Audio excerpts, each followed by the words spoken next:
Hey, I don't- $40. You did? Round trip. Hold on, Stacy. I know. Oh, And then the stipend. Hi, welcome ones, to when our they- September when board were they meeting. given out? I'd like to ask for approval of the agenda. Oh, I motion we approve the agenda. a second it? All in favor? Aye.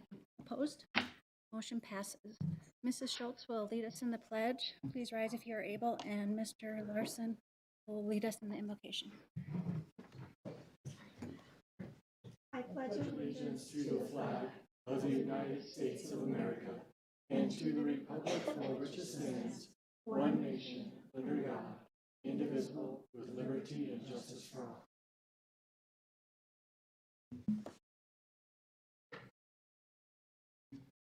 our Father in heaven, we're grateful to be here this evening. We're grateful for the opportunity to have this meeting and ask that would please direct us and guide us in the decisions we make, that we'll be able to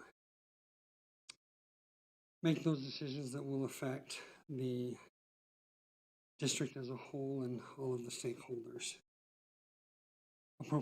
appropriately and beneficially. We're grateful for those who serve in this district, all those who work hard to bring education to our children, and mostly we're grateful for the children and ask for a blessing upon all of them, that all things will work to their advantage. We ask that that would help us to go in safety this night, help us to have a meeting that will be productive, and do so in the name of Jesus Christ. Amen. Item 3.2, recognition of legendary staff. Mr. Housley. Madam President, we have one this evening that we'd like to recognize, and we'll invite you to go down for that if you would so choose, and invite Mr. Marchant to come forward. Where is Mr. Marchant? There he is. It's okay. I can do it when I get.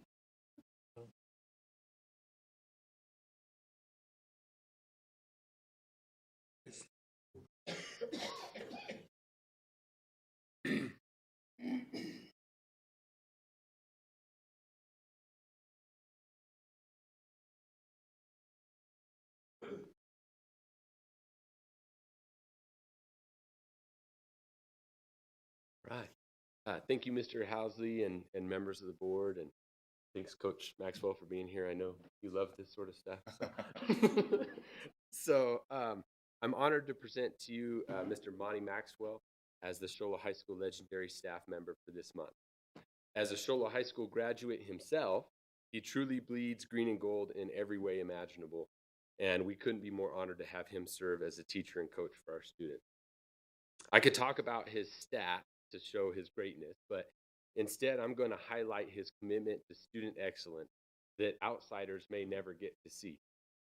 When you talk about having legendary staff members who put their heads down and work tirelessly with students in the trenches, Coach Maxwell is at the top of the charts. To this day, I have not witnessed Coach Maxwell take a break from coaching, ever. I'm sure he eats and sleeps probably, but I haven't witnessed it. A decade ago, when I was a young coach, I had the privilege of watching Coach Maxwell in the spring at a track throwing practice after school. And he was going up and down the line, providing direction and motivation to each athlete the entire time. And I took notes of his coaching technique and worked on implementing them in my own practice.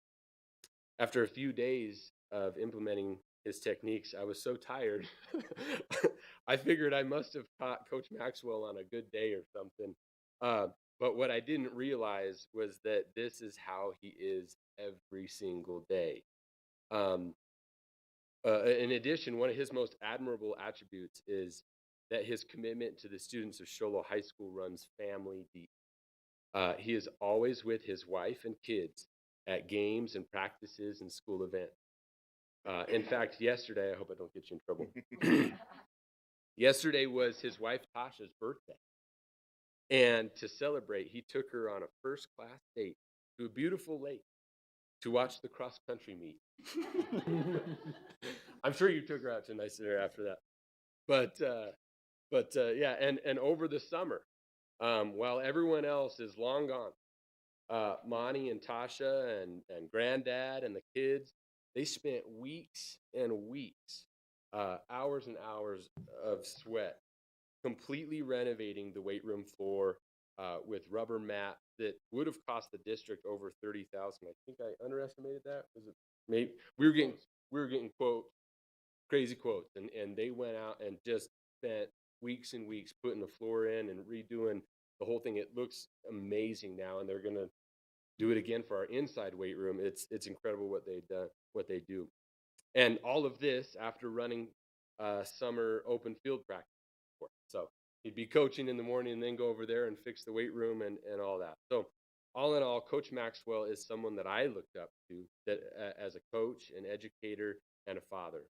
And his tireless approach to building relationships with students and motivating them to be greater is something that I wish could be bottled up and sold to all educators. We're blessed to have him at Shola High School, and I couldn't think of a better recipient of the legendary staff award. Thanks, Coach. Yeah.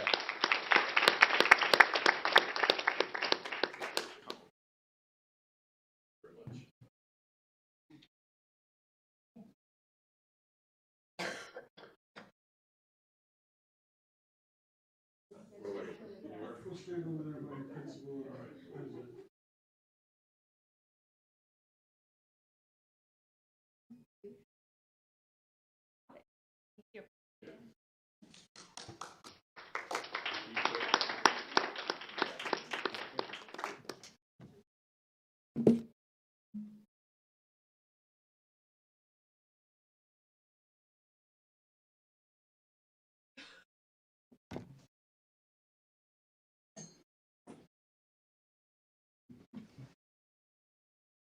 Item 3.3, Superintendents Report. Mr. Housley. Thank you, Madam President. I just want to give you a few brief updates, and then I will invite Mrs. Clark to come up and report on some happenings at the junior high. First, I'd like to recognize our 3 of our board members. I got word today that as part of our membership as a board with the Arizona School Board Association, board members have the opportunity to go through a number of courses and tracks, I guess you could say that they're called, where they learn specifically about certain thing in board governance. And they have different tiers of recognition and accomplishments that they can have in there. Lamista and Kelly have both been on the board since January officially, and currently completed their certificate of orientation, which is quite a number of classes that they go through and presentations. And Stacy Anderson recently completed her copper recognition, and I'm not sure what the highest is. Maybe titanium. I don't know. But you've obtained the copper recognition, so I'm grateful for you taking that effort to do that.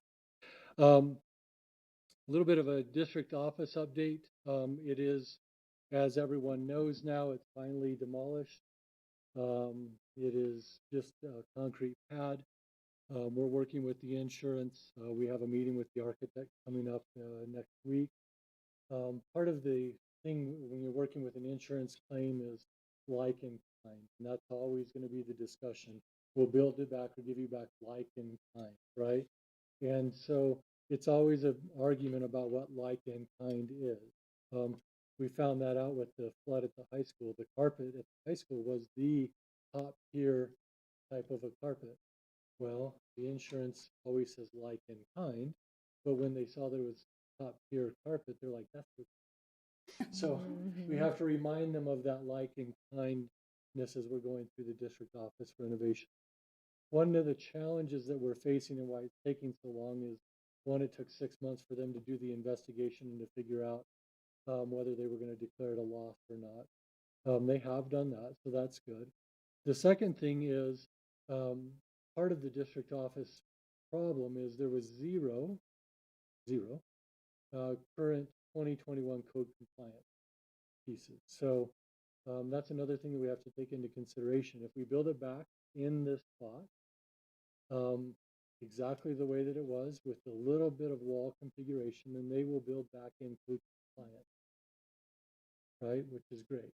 If we choose to move the building somewhere else or to completely enhance to an excessive degree, the shell of the building or the building as itself, then they will eliminate code compliance funding from it, which is a large portion of it.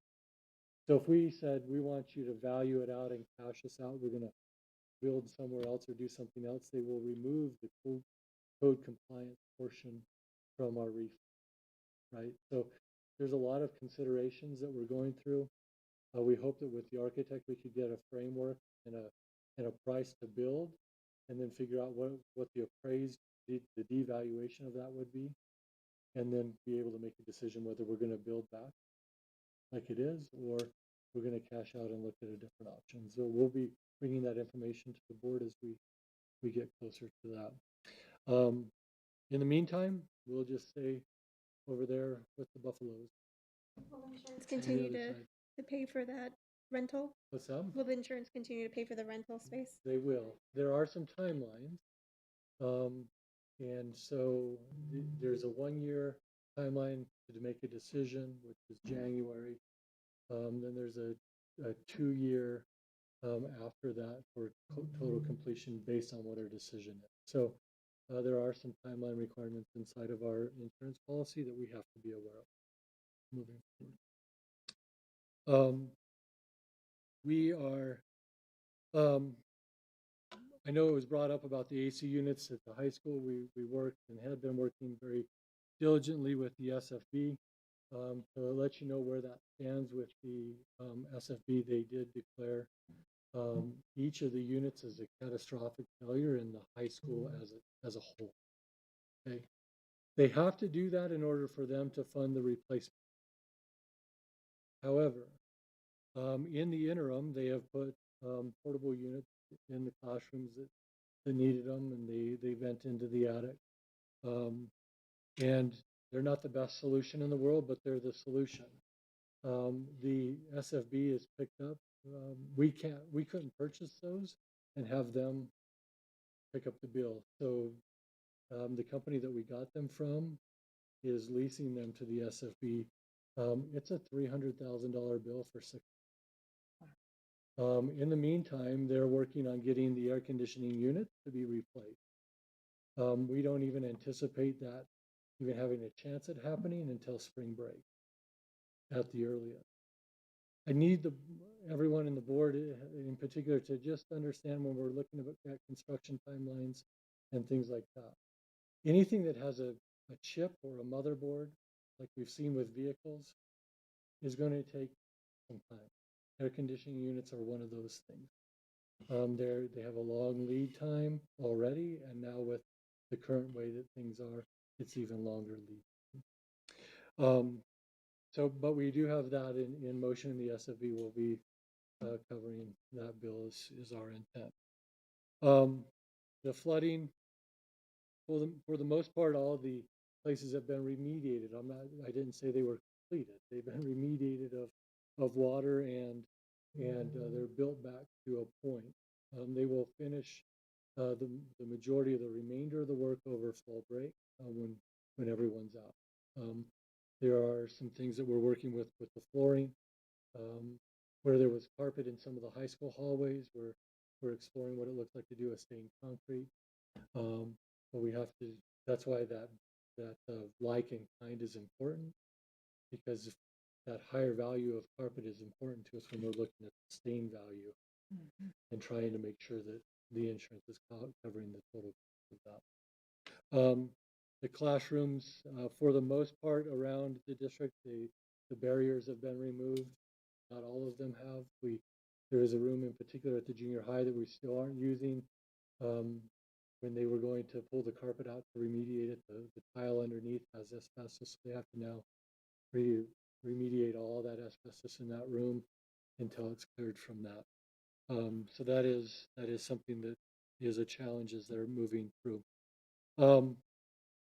The auditorium, we're still waiting for some clearances in the auditorium. They've been working in there, making sure that they can get it cleaned and get the air quality clear before they start to build back. I'm anticipating getting some more updates from them here in the next little bit. And then finally, I know the board really appreciates. I know I appreciate, and every child and family that's a beneficiary appreciates the backpack. Those individuals who are really working to get backpacks sent home with food in them. Certainly would offer the opportunity for you to share your appreciation if you'd like to in this meeting. But I know that there was a big effort. I saw it all around the community to collect resources for those backpacks. And the generosity has just been overwhelming. So we're grateful for those individuals that had a vision and went forward and put the boots on the ground to make that vision happen. So we do appreciate them, but You know how many backpacks they send out every week? a lot. I don't know how many specifically. I don't have that number, but I know that in the past I've seen them roll up to the district office, open their big trunk and bring in all these totes, and by the end of the day they're all gone. So I know they're all full, and it's really meaningful to and impactful to families. Do they have a needs list that people want to donate that's posted somewhere? They have an Amazon wish list. They have an Amazon wish list. I think backpack snacks, yeah. And they have a What Facebook is it? page. At backpack snacks. Want me to say it 3 times? I know last year that they did 75 backpacks every week. Every week? I think it's Mhm. expanded. And I'm sure there's Mhm. more. They this also have a year. Venmo. You can Venmo them Uh-huh. money directly, but then they can buy whatever they're short on. And that's also at backpack snacks, the Venmo. We're really grateful for them. We have seen a leveling out a little bit of our increase in enrollment, but with increased enrollment comes increased More demands kids. for needs, right? Mhm, And exactly. you know, we're right around 300-ish new students, and we're excited about it.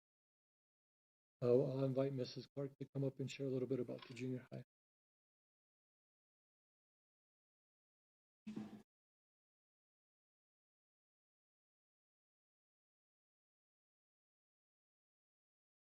Mr. Housley, Madam President, members of the board, I'm excited to be here tonight to represent junior high. Just to share a handful of things that we're doing that we're finding success.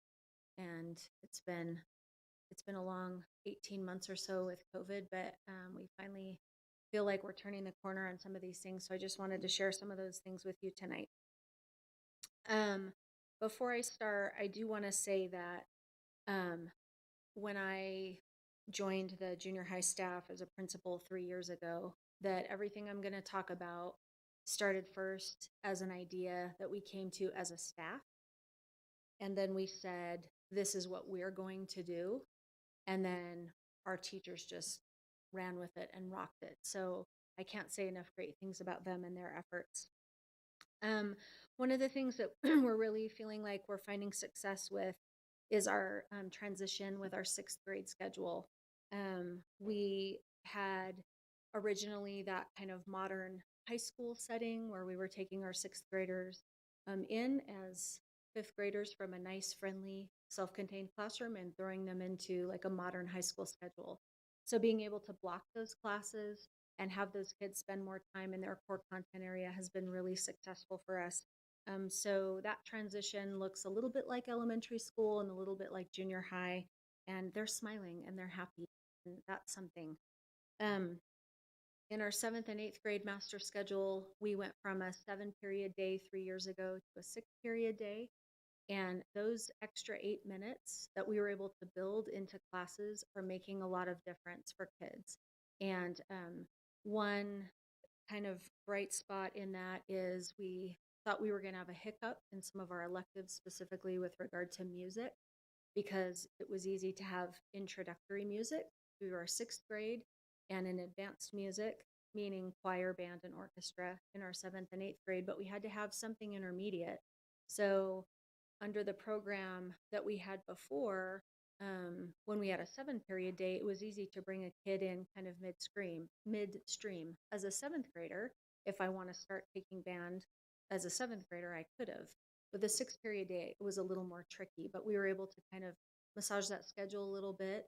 We use our intervention time, our win period in the middle of the day to try to help promote that, and that's been really successful.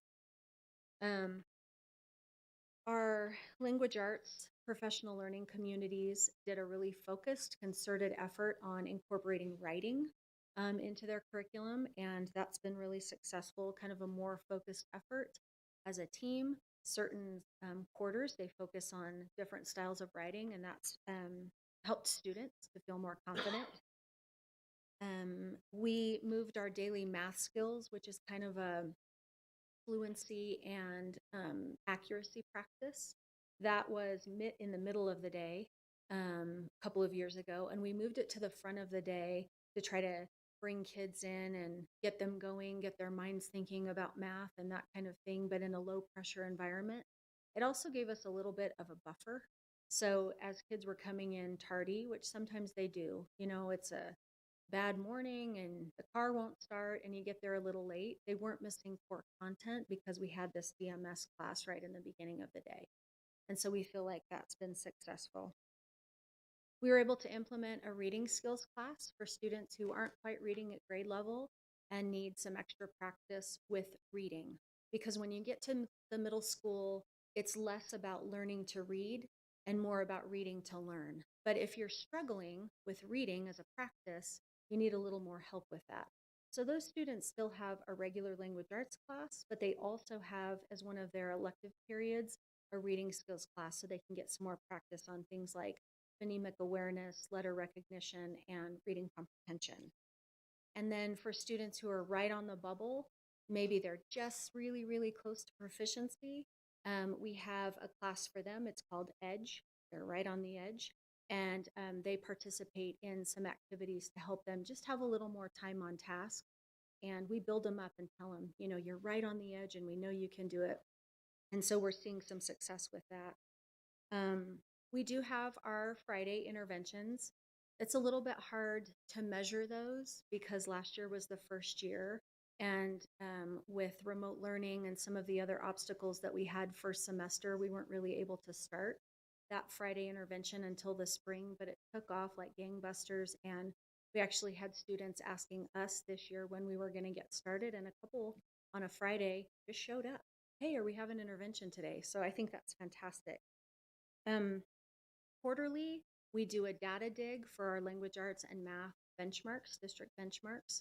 And something that we started doing 2 years ago is, as a result of those benchmark scores, the math and language arts teachers say, how can we use the skills that we see where kids need a little more practice in our classes that are not language arts and math? In other words, how can we practice this skill specifically in a social studies class or in a PE class? And then those teachers created a few little activities that the non-math and language arts teachers could implement right away.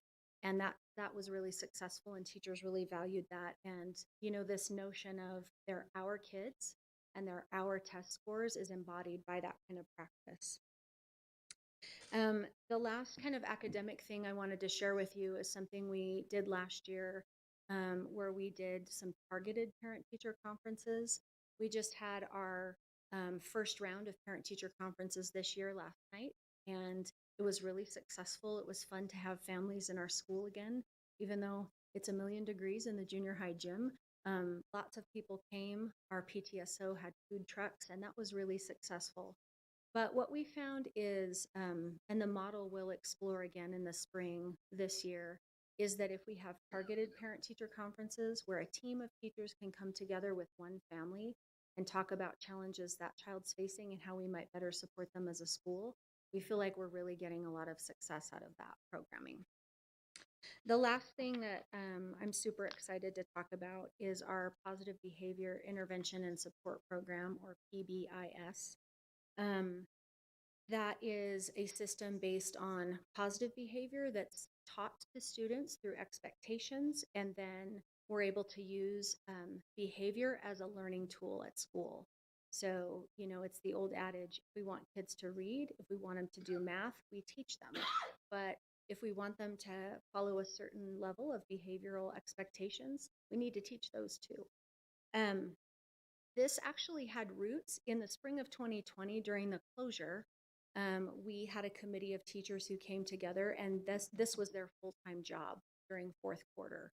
There were about 8 of us, and they worked 8 hours a day, those teachers, for that whole quarter on what a positive behavior intervention and support program could look like at Shola Junior High School.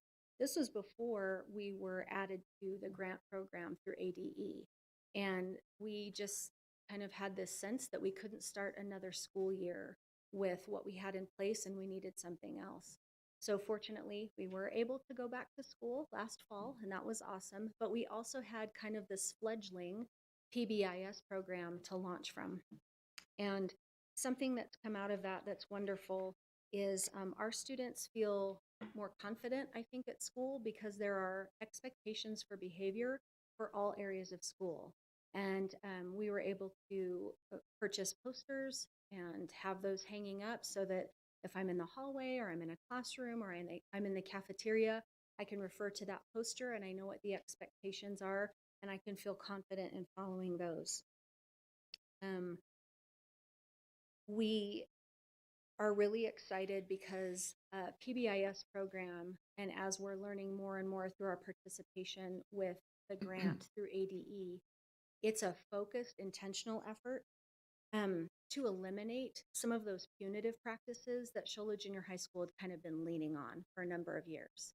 So we feel like we're kind of to a place where we've eliminated most of those and we're really focused on positively rewarding student behavior, positively, helping them understand how to be a great member of a community. And just today, I had a couple of students on the playground during recess. We're able to have some playground equipment out for students to play with, basketballs and hula hoops and jump ropes and things like that. I jumped rope today too. I don't have a video to share, but that was fun. But a couple of our students helped clean up some of that playground equipment without being asked. And so I pulled them over, and our positive rewards system is through an app that we purchased. And so I have it on my phone. And I said, come on over here and let's give you some PBIS points for being so respectful with our playground equipment. And it's just enough. They just want to be recognized and feel good and find their place in our school community. And so it's been really powerful.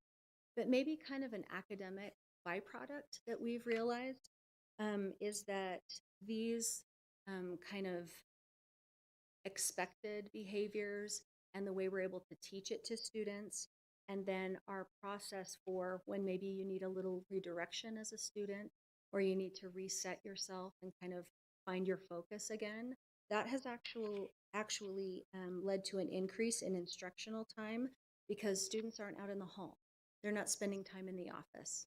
They have a conversation with their teacher. They're reset using common vocabulary and a common set of phrases. And most of the time, they can go right back to learning. So we're really excited as we grow this program and spend some more time this year, really kind of helping to support our kids in that way. Thank you, Mrs. Gordon. Madam President, just a final note on the junior high. The Arizona Department of Education did not give grade labels this year because of COVID. However, they do have the matrix that they use to apply those labels based on performance on test scores and other things. And as a result of what you just heard now and their performance last year, the junior high would have, if we were receiving labels, would have received a label of an A. And I don't know when the last time that happened, but I know it's been a good time. So congratulations. Good for you. I know that's been a lot of effort. Good for you. Tell your staff, thank you, please. That's it. That's it. Okay, item 3.4, consideration to change the October board meeting. Madam President, there is an inherent conflict perhaps on that day. It's during fall break. Many people won't be around at that time. And so the proposal would be to move that perhaps to the first Thursday, I believe it is, in the month. Can you do that? 7th? Can you, Joan? Yeah. A motion to approve to move the October board meeting to Thursday, October 7th. A second. And it can be here again? We believe so. We'll have to double, but yeah. All in favor? Aye. Opposed? Motion passes. And then we need to remember next month, change November's. Item 3.5, call to the audience. Paul, how do you pronounce your last name? Thank you. Can you state your first and last name, please? Paul Carruthers, Corathers. I had a few things on my mind that I wanted to, and I understand the rules on the call to the public. You're not allowed to answer anything, Nope, and you're limited to 3 minutes. which I don't understand, and maybe that can be elaborated on, or there's something I can go read about why that there's no discussion on agenda items when they come through, because it seems like you just go through the agenda and there's no questions from the audience, and feedback is important, and there are questions that I have about certain things, and it'd be nice to have an opportunity to get an answer. And I don't know what exactly the rules are, because I've gone to different board meetings before, and not with school boards. But so, and I was going to talk about the which I understand, and Kelly went to the ASAB or whatever it is down in, and based on what was talked about last meeting, and based on what was in the paper, I had questions. I understand you can't answer. Maybe you can answer them later. But I see that mainly it's about money. And in doing some research, I found that, and I got different answers, that the state gives so much money to schools. And also, I was looking at my property tax, and half my property tax of $917, half of that goes to the school. And I don't know whether the board has where we can talk, where there's public input on how is that money being spent, and why is there so much money that and then there's a thing in here about how they want to take money away from private. I don't know whether that was discussed or not. They want to take money away from private schools and homeschooling, and private schools and homeschool seem to be do a lot more in educating the students on less money.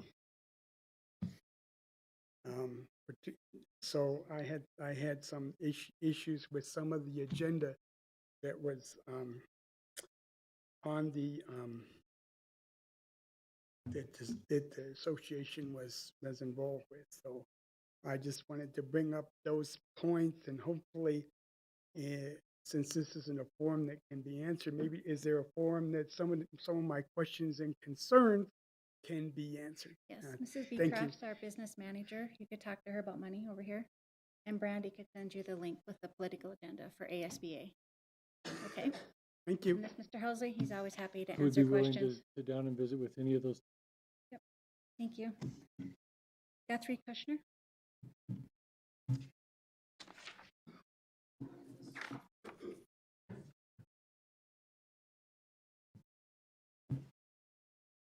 Well, I am talking about critical race theory now. Now, you just told me that Arizona doesn't do it. Arizona does not do critical race theory. This is a dangerous thing that is coming into our schools. And it's in the valley. It's happening in the valley now. So if this is a broad spectrum of nobody in Arizona is doing critical race theory, it's happening. It is happening now. CRT is being mandated by federal government, and this is what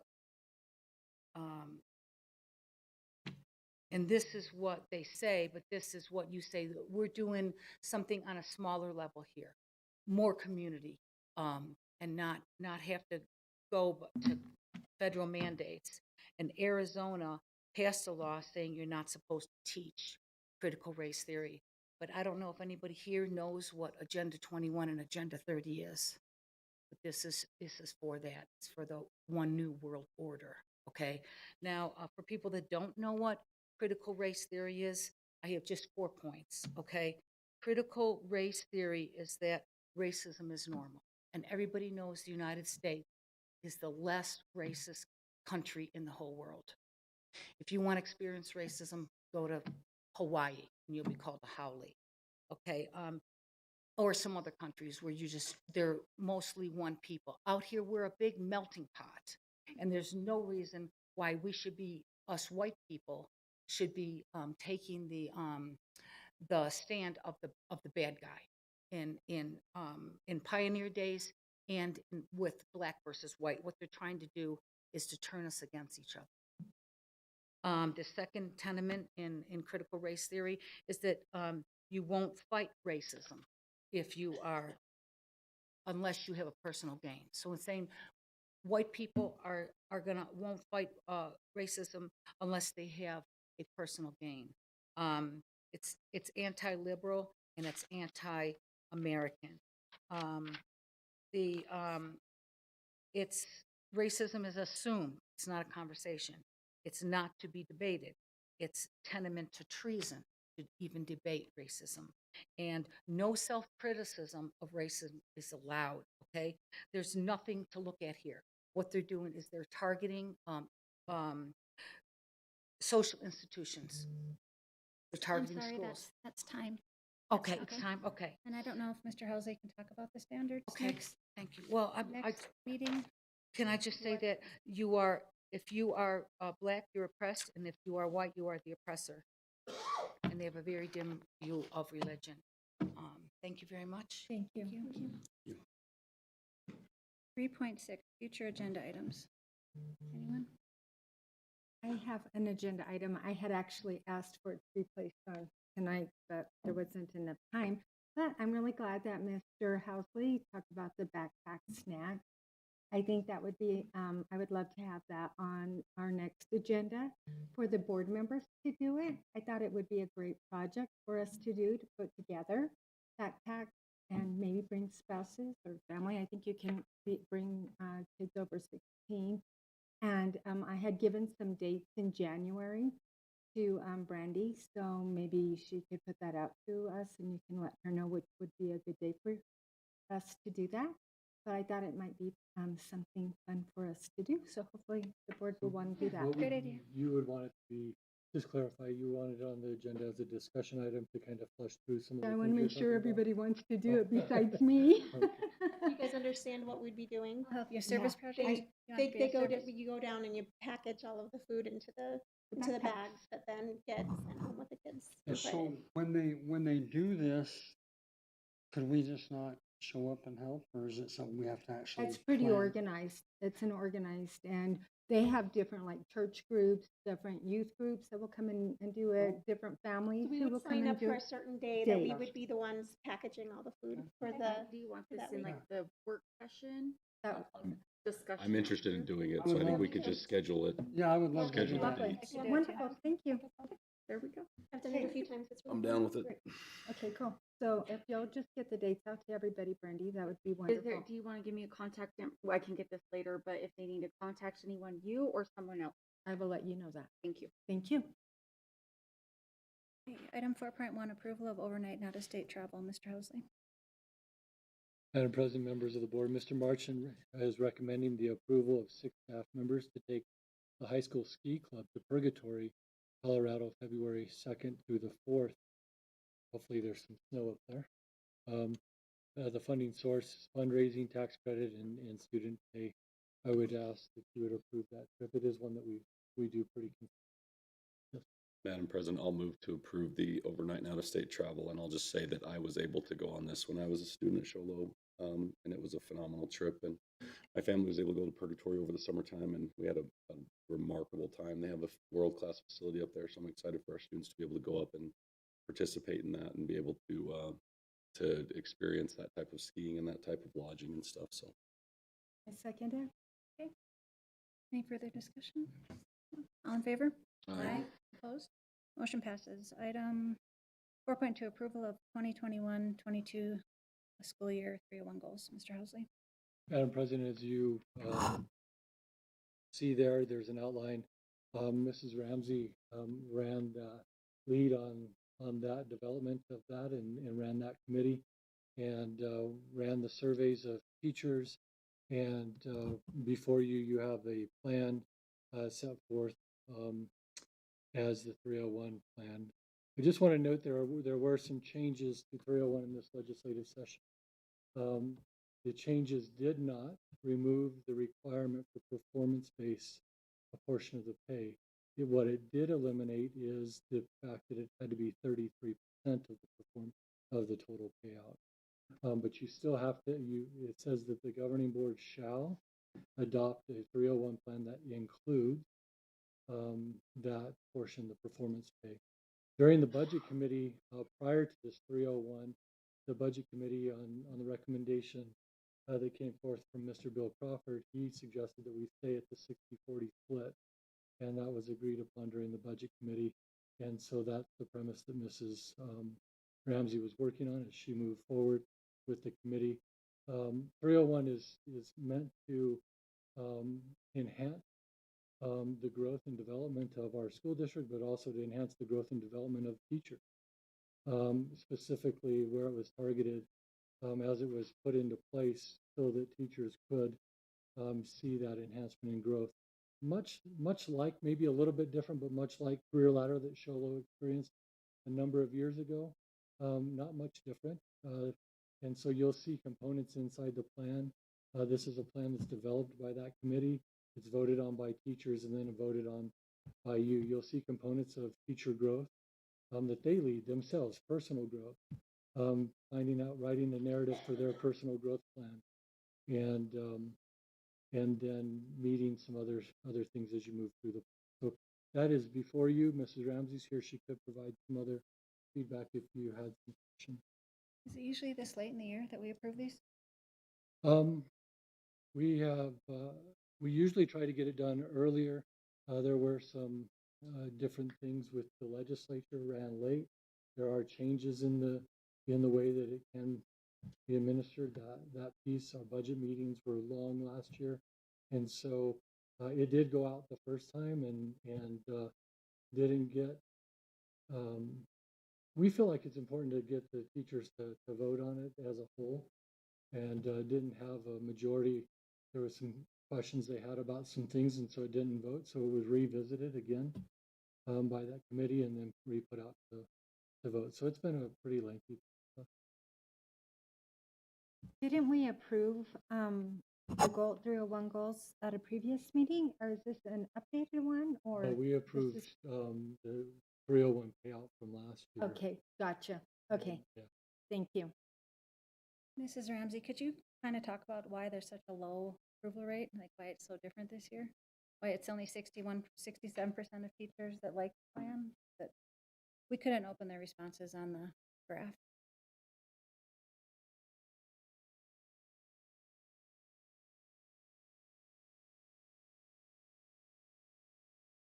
So you want to know? Well, it was only 67% of the staff that liked the goals. What didn't they like about them? The other, I mean, Well, on the form, I didn't ask what they liked about the goals. It was a yes or no question. And then if they voted no, then they were able to write suggestions or make comments. so it was actually higher than that then. No, that was the percentage that came back. So the comments that were made, are they things that maybe we can improve upon and make a better plan? A lot of the comments were concerns about technology, if they were going to do video recordings of a lesson, which we do have that capability. We have swivel devices and iPads for each of the schools. Some of the other concerns were, I need to think back to it. Do they not want to video themselves? Is that what it was? Or That was a big concern when we first, let's see, I think it was the second time that we sent this out to vote. a big concern was with video recording. So we changed it up so that they had a choice. They could either do a video recording or they could participate in 6 hours of professional development. So what was the difference between the first set of goals and the second set of goals, and why did you make those changes? Like what input did you take in that like delineated between the first ones that failed and the second ones that passed, or well, got a little bit more than a majority? A lot of it had to do with the video recording. Mhm. I would say the majority of the comments were about recording and then presenting it to their PLCs and having peer feedback or administrator feedback or instructional coach feedback. Mhm. Think it was a little bit coming into a personal space for a lot of them. Mhm. So we made that. But what would a teacher have to accomplish in order to get all of their 301 money? So do you want me to go through all the Mhm. goals? Yeah, Okay. I Off the have top them. of I my just head. want. Okay, goal number 1 is CFA data. Mhm. Okay, so weekly they have common formatives, and this is to track student performance on those formative Mhm. quizzes or tests. And then goal number 2 is I think it's on your screen. oh, sorry, thank you. Okay. That's gonna be the test. School-wide improvement and involvement, which is what we have had in the past. Mhm. And part of that is PLC membership and participation. So 100% participation, or if they are unable to make a PLC meeting, they have to be physically present for at least 80% of meetings. Mhm. Then we have the school-wide supports, which was previously on 301 goals as well. So this is doing stuff outside of the school day, such as family nights, being chaperones at dances, a camp director, etc. Mhm. So these are, off contract hours. Then goal number 3 is a professional learning portion, and 25% is that each teacher is going to be writing a professional learning plan. And in the past, we have had a page where teachers were to write down what their goals were for professional learning.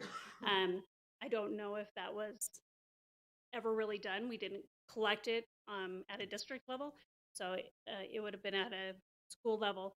But this is going to kind of solidify that and have the teachers really responsible for making a plan on how they're going to use different learning opportunities to strengthen their teaching. And then we have option number 2. The teachers will, or excuse me, okay, so that was 25%. And then we have the other 15% is option 1. They can either attend the 6 hours of webinars or offsite professional development. Or option 2, the teacher can plan a lesson with a choice, record, and do a self-reflection. And then they can share it if they want to with their PLC, or they can share it with an instructional coach. Okay. So, Chad, with the state requirement, do we have to have 3 goals, or could we just have one goal that's like very low so that all of our teachers get their 301 money? No. So let me read from it's ARS 15977. Mhm. When it becomes law, this is how it's going to read. This is the Senate bill that went. It said in section C, a school district governing board shall vote on a performance-based compensation system that includes the following elements. Mhm. 1, school district performance and school performance. 2, individual teacher performance. 3, measures of academic progress towards the academic standards adopted by the State Board of Education. 4, other measures of academic progress. 5, dropout or graduation rates. 6, attendance rates. 7, ratings of school quality by parents. Those would be surveys. Mhm. 8 is ratings of school quality by students. Again, surveys. 9, the input of teachers and administrators. 10, approval of the performance-based compensation system based on an affirmative vote of at least 70% eligible teachers. So then it goes on and it'll continue to read there. So those are some of the components that it would need to include. It doesn't need all of those components, but it should have components of those. Number 10 was approval by 70% of Mhm. teachers, and we only had 67% approve this. So do we not meet that if we pass this? No, we're close. It doesn't have to meet all of them, it just has to meet some of them. I'm a little disappointed to see that, there's a third of our teachers who aren't happy with it, clearly. So I'm just wondering if this is something that maybe we need to collaborate a little bit more with our teachers and maybe come up with a plan. Do you feel like this is the best that we can get? Or do you think there's some improvement that can be made to maybe make, at least 10% more of our teachers Mrs. Boyd, happier? can I speak to something that Sure. Mrs. Ramsey, and this is typical of a lot of committees. I know we've been asked to collaborate quite a bit. When we first started the budget committee, there was attendance as we met second time, third time, it became to where we had 5 at the end. Mrs. Ramsey put out an invitation to come and participate in the Classroom Site Fund, the 301 Plan Committee, and as you see, it ended up with 5 individuals. That is pretty typical for the response that we get for committee work. My concern is this: the plan there has to be something that is performed. The basis of this plan is all around their personal growth and development. I find out what I feel like my deficiency is. I do research on it. I write a plan to improve, and I earn my money. It's all about me. I think those who put their time and effort into this did a pretty good job of trying to make it about that teacher as an individual for their personal individual growth.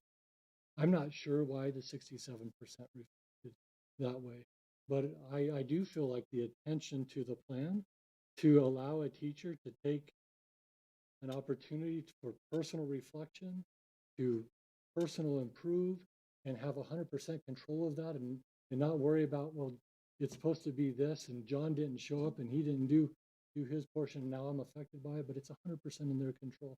I thought that was pretty well thought out. I don't know how much more exploration into that component can be done. And outside of that first part, the rest of the goals look exactly like they did last year and the year before and the year before. So that's the only component that's different. And so I don't know. So you feel like this is the best plan that we can come up with? I feel like it's a pretty solid plan. As far if I'm looking to accomplish individual reflection, individual growth. Yeah. Okay, thank you. Mrs. Ramsey, quick question. On your questions about, are you in favor of the proposed goals? You got 73 responses. How many people were eligible to respond? It was all teachers. Can I see the? Yeah. All teachers. How many people? All teachers. So how many people? We have approximately 135, 140. So let's take the low end, 135. So 135 people could respond to this and only 73 did. Is that what I'm Let's see. seeing? That's what I see too. Yeah, Am I not- scroll up. Is it? It's right here on the little. Okay, so Page 3. what's the percentage? Who's good at math? Don't look at the A whole attorney. room full of them. I Percentages can grab on my phone. A bunch of math teachers in the Okay, back. what'd y'all say?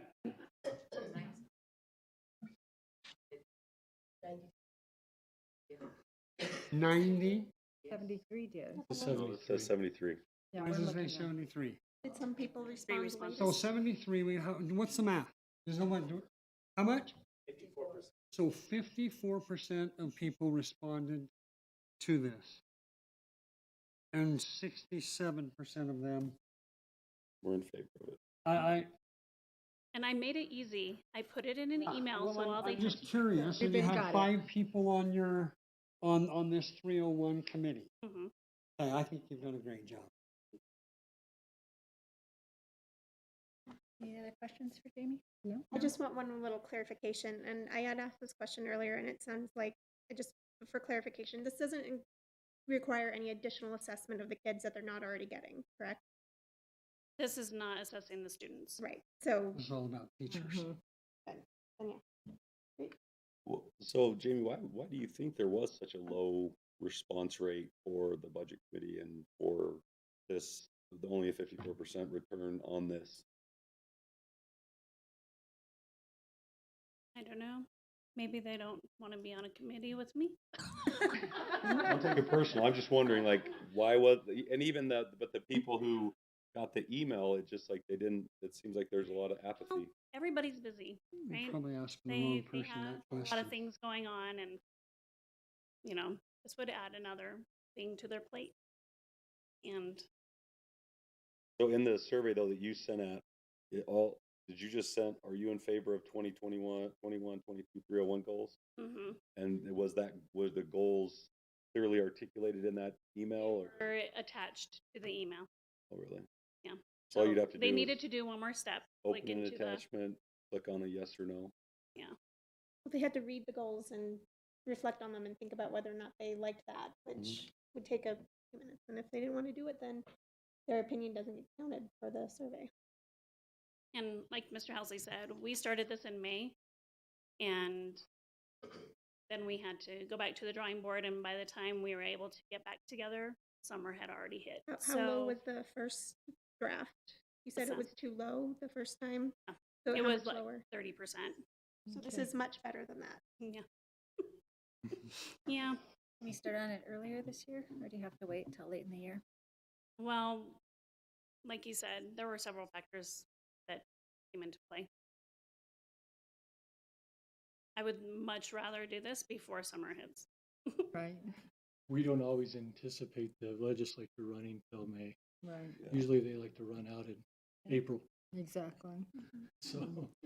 So Mr. Housley, what happens if we deny this tonight and we said, what would be the next, what would happen after that if this was denied? But here's the problem with not approving, Mhm. is there is a component in here of $1,000 that a teacher has a chance to earn by December. In the plan, they have to accomplish that before Thanksgiving. Mhm. Right now, that's simply writing a narrative about where they want to improve. If we don't approve this plan and push it off till next month, you just given them a month less time to do. Mhm. We need it in, the principals have to declare that they've met that standard before they leave to Thanksgiving so that we can put it in payroll, so we can process the payroll so they could have it the pay period prior to going to Christmas. So that's working backwards from when that payout would be in December. Mhm. That's why it's important. So we could send Jamie back to the drawing. But we're talking at least October before you again, considering there's not any other obstacles. And so then it really narrows it down. They're on fall break in there in October. So we're really looking at 5 weeks to accomplish anything that's going to be required. Mhm. Are you, sorry, I'm just going to throw this out. Are you thinking of making changes to the goals again, or do you just want a better vote? That's why I guess for me personally, I don't know the rest of the board. I just kind of am like, Prop 301 money is usually a very, it's a very important component of our compensation plan to our teachers, and so for there not to have been much, not much participation, but a 54% of response to the survey, and then in that there's only a 63% who voted in favor of it. It just causes me pause, but then it's kind of at the same time I'm sitting, or 67%, excuse me. I'm just, I don't have the information as to why there was a low rate. And so, I mean, is this a completely obtainable by our teachers? I mean, is there, I don't, you know what I mean? Like, I don't want to set a bar too high. Since I've been here, I've seen very, very few teachers get docked even portions of it, and it's just because lack of attention to it. Historically, every teacher hits the goals, maybe one or two misses it 10, 15 point, Mm-hmm. nothing, but that's like I said, between 1 and 3 teachers, that's a very low percentage of anyone that doesn't. Well, and I mean, I'm not a teacher, so I mean, the goals we're setting they're not so arduous that they're not obtainable, right? So the very first thing that they have to do the very first piece of our compensation is that professional learning. Each teacher will write a professional learning plan by December 1st. An outline for the professional learning plan will be provided. We have that outline. As soon as you approve this, it'll be distributed via email to every teacher. So there's a framework to draft that. Mm-hmm. It's a very short narrative. They could accomplish that tomorrow evening if they already identified where they wanted to improve. So is it accomplishable? Yeah, it's not something that's going to take them forever to do. And, you know, or option two, you know, then you go down and there's two options. Option one, do I want to, according to my plan, do I want to take some personal or professional learning opportunities? Do I want to watch a webinar and I've got some things that are out there that are pretty good? Or teacher will plan a lesson of their choice. The lesson will be recorded using a device such as the swivel and iPad. Teacher will watch it and reflect on it. Mm-hmm. That doesn't even have to happen before December. That's by the end of the year. Yeah. And that can be done personally. Like Jamie said, I don't have to have Stacy with me to have her critique it. I just have to do it. So, Mr. Housley, if we had a principal who was, you know, somebody develops this outline for professional learning, do they have to approve it and say, yeah, you're deficient in that area, you should work on that? Or do they just have to present it and then it's kind of rubber stamped? Is that how that's going to work? Or this is all personal. I think it's helpful to visit with my supervisor about how I want to improve. Yeah. The plan doesn't require it. The plan requires that I sit down and reflect personally and submit something so that they can verify that actually happened. Okay. The option to record a lesson, it just crossed my mind as we were talking. But this is something similar that if I was going to go get national board certified, I'd be recording lessons. Quite a few of them, not just one. And I would be reflecting on those lessons. Mm-hmm. And so it is a component that's pretty generally accepted. And we're not asking them to do 10 lessons and share them with colleagues all around wherever. It's one to reflect on their personal growth. I think Mr. Housley, correct me if I'm wrong, but these goals are set by the state. We pick and choose the ones that we want to work on and suit them to ourselves. You know, the criteria of 301 is set within statute. Right. And we set this Use the plan wrong one. according to those that we feel like will be most important. We don't have the option of saying, show up one day to work and you get all your 301 money. There are requirements set by the state Right. that we have to adhere to. Right. in It order says that there to- has to be a performance piece in there. You could go in and say, we're going to do a satisfaction survey with students and base it all on that satisfaction survey. That's what it said. You could do it on parents. I'm not sure that I've never seen that come up, so it's not very popular.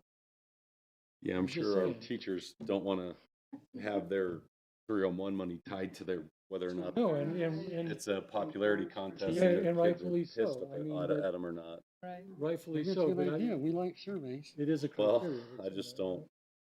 Yeah. Well, I have a question. Is it possible? I mean, is there members of the budget committee who are teachers who could come up and kind of attest, like, yeah, this is attainable, this is something we can do? Or they 301 committee. anyone here that? Yeah. is- Well, the fact that it's relatively the same as what we've done for a few years, and they're all but 2 or 3 are attaining it. Yeah, I just want to know why people aren't responding. Like, anybody want to be the sacrificial lamb who comes up to the Apathy? board? Who pushed the lead?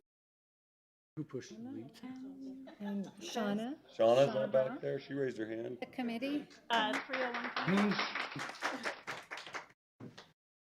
Were you asking for 301 committee or teachers Yeah. in general? Teacher or 301 or both, whatever. Shauna's at somebody. Is there anybody here that was on the committee? Yeah, Jolene Lobaton was on the committee and Chris Jones was on the committee.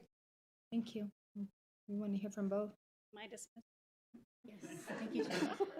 Am I just- Donna? Mm-hmm. Okay. You have to state your name and your address and your social security number and your PIN number. Yeah. No, my name is Shauna Brown, but I am a teacher at Nicholas Homestead Elementary, and I feels like I never knew what this whole plan was. I was never told by anyone what this plan was. I asked what a learning plan was, and I was told, well, you can do option 1 or 2, but now I'm as of today, under the understanding that there is maybe a template or form that we have to fill out, because I said I don't want to vote for a learning plan if it's a 10-page report. And so, I voted no because I just wanted some more information. I felt like I was not informed of all of these goals. So that's, Thank you. and I didn't know, I had no idea what the state, no one had said anything about what the state requirements were. I had no idea what those were. I just feel like I'm totally out of the loop on this. So I did vote no. So do you feel like your supervisor should get that information to you, or that you find out yourself? Find out myself? How would I find out? Well, I started asking people that were on the committee, and I was told something a little bit different of how this was even presented to the committee. I guess my question is, I was trying to find out. Should we do, when this 301 info comes in from the state, should we get that to every teacher so that they have that, or is that something that you get yourself? Am I making sense? Yeah, I think someone needs to let us know what it is. That might be a thought. Get that info out to everybody. Better Mr. Larson, communication. that is the purpose of a committee, is to help disperse the information so that the committee members serving can go back and share their thoughts and insights that they took from it, because they're going to bring a teacher perspective into that and a little bit of an understanding. So, Did we have someone, you're at Whipple? Mm-hmm. Did No, we have- Nicholas. Nicholas, sorry. Every Did we campus have has someone someone? from Nicholas on the committee? Did we have someone from Nicholas on the committee? So maybe when they didn't show up to the meeting, were they given an email? This is what happened at the meeting. Please share this with your teachers. That, I don't know if that was done. That could be very helpful, I guess. But I just feel like I was totally blindsided on this, and I think Mrs. Ramsey said that all the data, like the sheet that we just showed, that were attachments to that email. So did you not see the attachments before? so but I just barely got this agenda request. And as I'm looking at this agenda request, I'm like, the budget committee had stated that goals should continue to be made even without the state requirement. So I'm like, who said that the goals should continue in that committee, and it wasn't shared with us? I mean, we had no input. Like maybe on updates that. from the committee. Yeah. I was on the committee. I'm just. Yes, I would think that if you're on a committee, you should be responsible to come back and share it with the teachers, and maybe who's ever ahead of that committee should maybe let the people know, because what if my person was sick and had to go to the doctor's office and couldn't go to the meeting, so they wouldn't know. So I don't know exactly what happened, but I just feel it was a communication problem. So Can I ask, when did the survey go out? what? When did the survey go out? It was several weeks ago This one did, several weeks ago? that we voted on, yes. Okay, gotcha. And then when we talked amongst each other, I said, what is a learning plan? And I was asking the teachers, and they didn't know. But yet, some of them still voted it okay. So, but I just feel like people didn't really know what they were voting for either. Miss Ramsey, when you sent that out, Thank you, it Donna. had the attachments on it so that they could look at it and read it and No, there was nothing for the learning plan. Because, Not the learning, but the goals. yeah, the goals were attached, but I never got the answer. What is this learning plan? Is it a 5-page report? What do you want me to do with that? And so Okay. that's why I voted no, because I felt I didn't know what that learning plan was. Thank Well, you. Need some more specifics. Will there be a training on the learning plan? Or are they just on their own to figure it out? It's really simple enough that if we had to do training, I'm concerned. Okay. I'm sorry. Hi, Jolyn Lobutan from the high school. So like every time we meet, or every time I receive an email from Miss Jamie, I would go to the meeting, and then after that, I needed to consult with my administrator. I always talk to Mr. Marchant about, like, what is our goal? What is our goal? What is our goal? Because, like, for example, the goal number 1, the student achievement. So it's like all their 301, all the other teachers who are non-math and non-ELA, their 301 money will depend on the performance of the math teachers and the ELA teachers. So we have an alternative plan of tracking our performance or our growth. So what we did was our Friday mastery. So that is like our main goal is to increase student performance. And so like Friday mastery would be like for students who are struggling. So they're there for reteach and then retake to improve their scores after the reteach. So that's what we're doing at the high school. And you can see how that, what Ms. Lobutan just said, you can see how that's reflected in the goal. They identified that ELA and math, it's easy to do a CFA, but what about the non-ELA and math? Well, Yes. non-ELA and math and kindergarten teachers may use an alternative data tracking, and that's where you just heard that she had Yes. developed that with their site principal. Yes. Thank you. Thank you. Thank you. You guys have any more discussion? I'll entertain a motion for approval of the 301 goals for the 21-22 school year. All motion we approve. I'll second the motion. All in favor? Aye. Opposed? Aye. Nay. Nay. Motion passes. Item 5.1, approval of resignations, retirements, and terminations. Mr. Housley. Can I real quick qualify why I voted nay? I think we were allowed to do that. Is that appropriate? I'm just, no, sorry, Brant. I- It's I'm- 7:43. You should have spoke up. Okay, I before. won't speak up then. I'm just kidding. Go ahead, go ahead.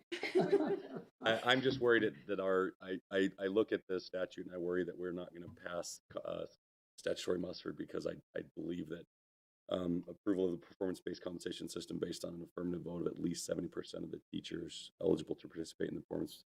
I don't know that we met that requirement, so that's why I voted nay. I just wanted that to be on the record.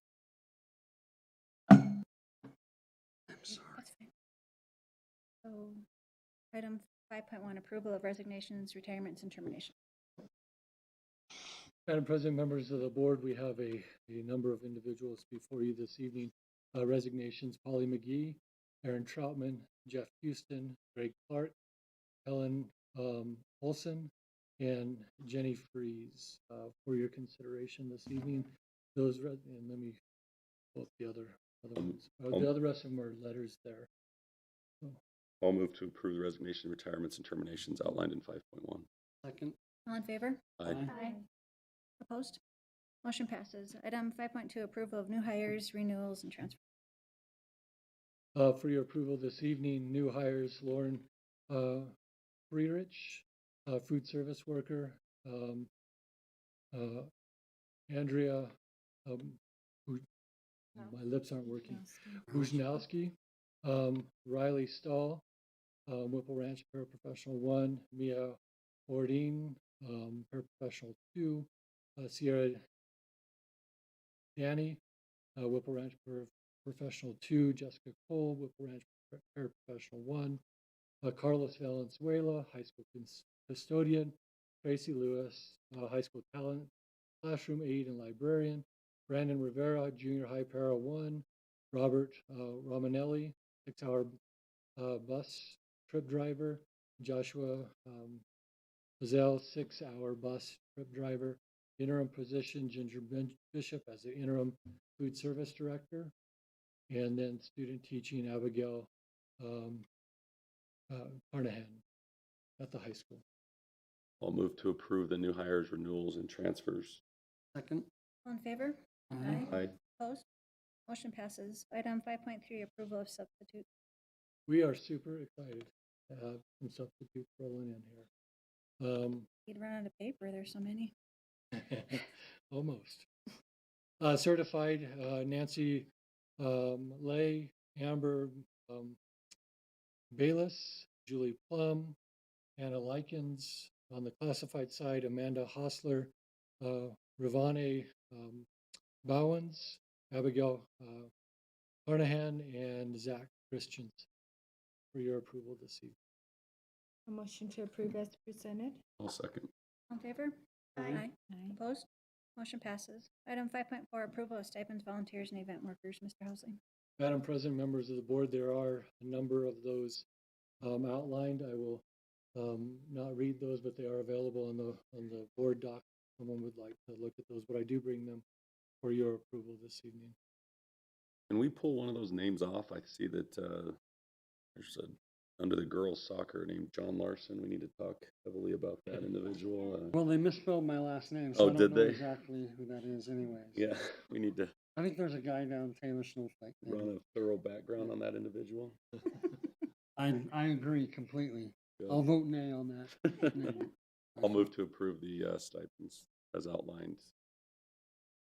Stipends, volunteers, and event workers. A second. All in favor?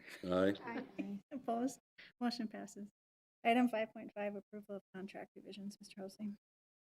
There is a need at this time to move Carrie Johnson from 37.5 to 39.5 hours per week, paid on a regular hourly rate.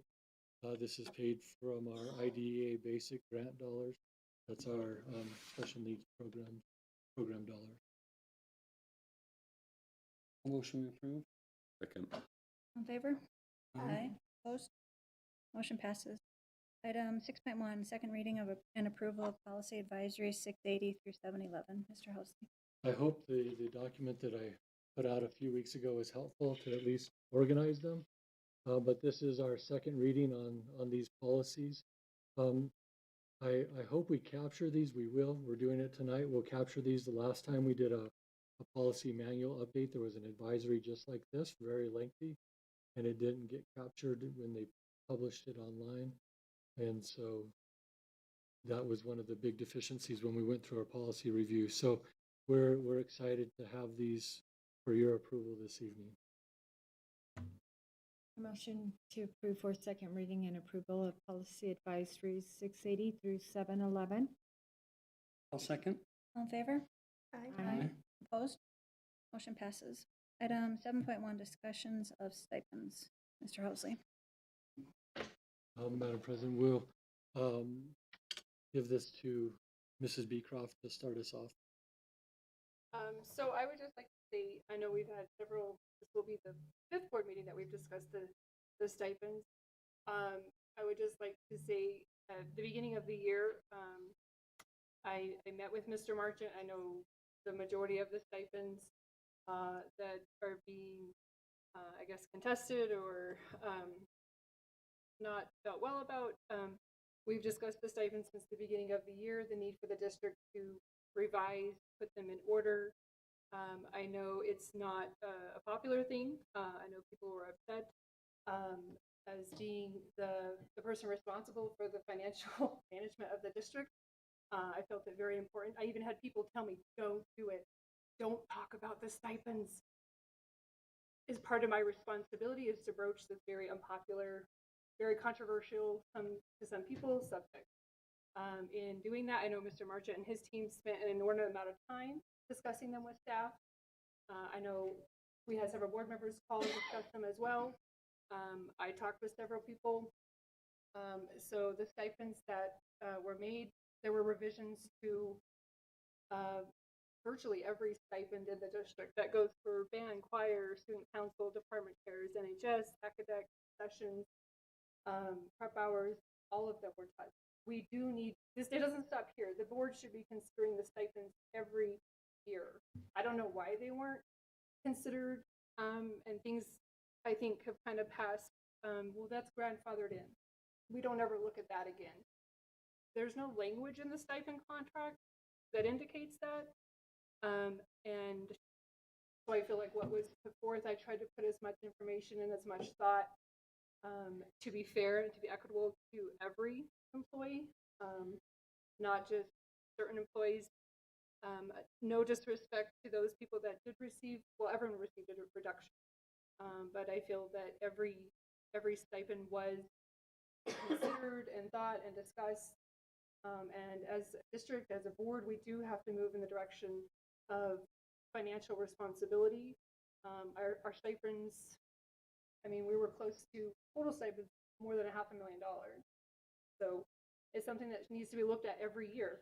If there's changes, if there's revisions, that's our due diligence. We have to do it, even though it's unpleasant. And I apologize if it's not a personal thing. It's a business thing. We have to move in line with. We had over a 5% reduction in students last year. We didn't take anything. You know what I'm saying? There was nothing subtracted out of the budget. We tried to cover all our bases. So we have to be constantly. We should be discussing them every year as a good business practice. So I do apologize that they weren't discussed in the previous 5-6 years. I don't know why, but I do feel that was very important for me to discuss them. And Mr. Marchant discussed them at length with his staff members. I know the elementaries and the other schools discussed their desire for very, very small scale. Each of those schools now have department chair or lead teacher stipend. So.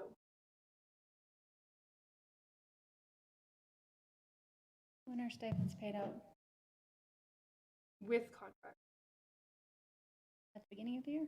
Or they're in their daily pay? Well, it depends on what. So if you're getting a prep hour stipend, you will see it on each and every check. There's a portion it's built out over all of your. If you're a coach, it's just 2 hits. So when teachers signed their contracts last spring, they thought they were getting their stipends, right? Because it wasn't until the end of July. The stipends were not approved, so that would not be an assumption, though. Does have any questions?